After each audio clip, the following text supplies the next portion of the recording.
Yes, so good morning everyone. Good morning to all. No?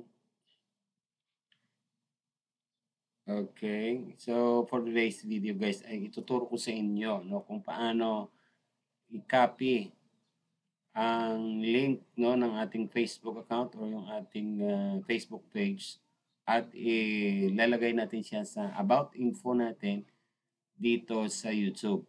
Okay, so advantage kasi niyan guys, ayan, advantage niyan is ah okay, mag-share screen lang ako ha. Ang advantage kasi niya nandito na siya, oh. Nandito na siya sa may ano natin, sa may thumbnail natin. So pag click 'yan, automatic yung ating mga subscribers ay makakapunta na siya sa ating Facebook account. So pwede na siya doon mag-follow, no? Kung hindi pa siya naka-follow sa iyo, pwede niyong i-follow ang iyong Facebook account. Okay? So ano pa? Ano pa, Daddy West? Ano pa yung advantage niyan? Another advantage, nandito siya, no? Kung halimbawa merong gustong magbukas ng iyong about info, yung nilagay mo dito, fill up mo.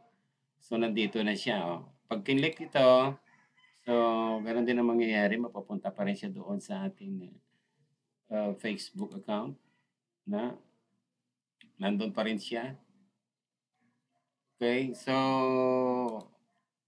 ang gagawin natin ngayon mga palangga, ang gagawin natin ay kung paano tayo makapunta na, paano i-copy yan. So, pupunta lang tayo sa ating sa Google, no? Pupunta tayo sa Google at ita-type natin yung ating Facebook diyan, no? Mag-login tayo kung hindi pa naka-login. So since ako naka-login na, ito na yun sa akin. Ayan. So ito yung aking Facebook account.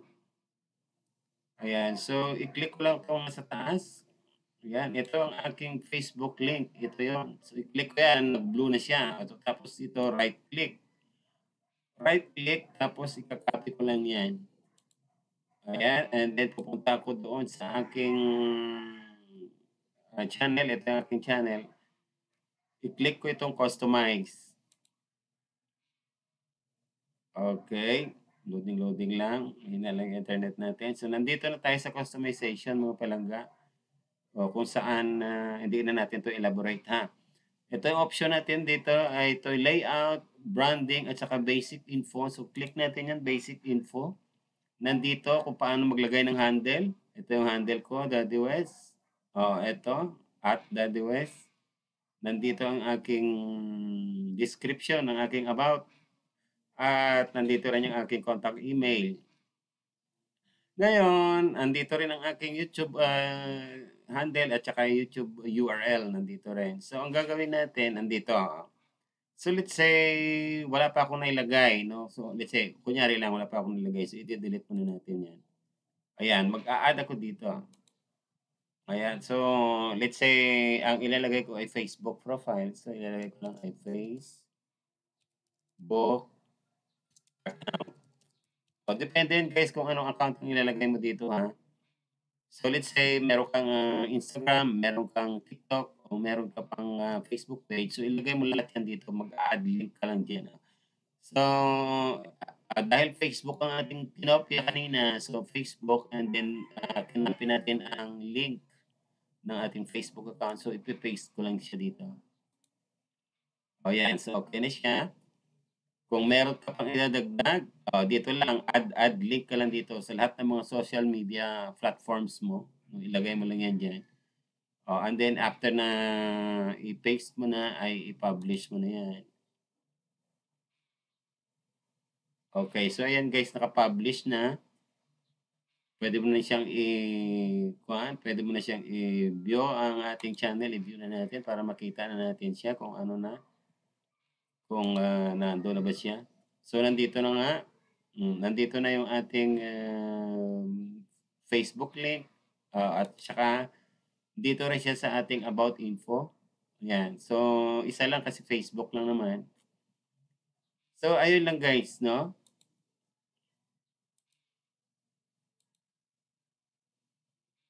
Okay, so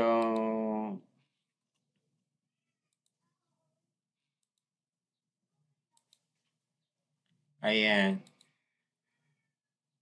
So yun guys, yun lang, no? Gayon lang ang ating tutorial for today. Part 1 ito kasi nga yung part 2 na gagawin ko is gagawin ko siya sa phone dahil hindi naman lahat ng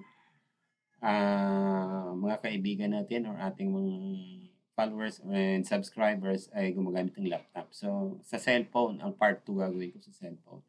Okay, so hanggang dito na lang muli, no? Sana nakatulong sa inyo itong video na to para maparami or para masundan kayo ng inyong mga subscribers dito sa Facebook. Oh, no, I mean sa YouTube. Papunta doon sa Facebook kung saan kayo nagtatrabaho din, no, bilang content creator. So, ilalagay natin ang Facebook account natin or ano man na social media platform dito sa ating YouTube channel dahil ina-allowed naman and pwede para madali na lang nila tayong i-follow, no? Madali na lang nila makita ang iba pa nating mga SOCMED platform. Okay, so hanggang dito na lang ang ating video for today. Thank you so much for watching. Ako po muli ang inyong Daddy West. Hanggang sa muling tutorial. God bless us all and bye-bye.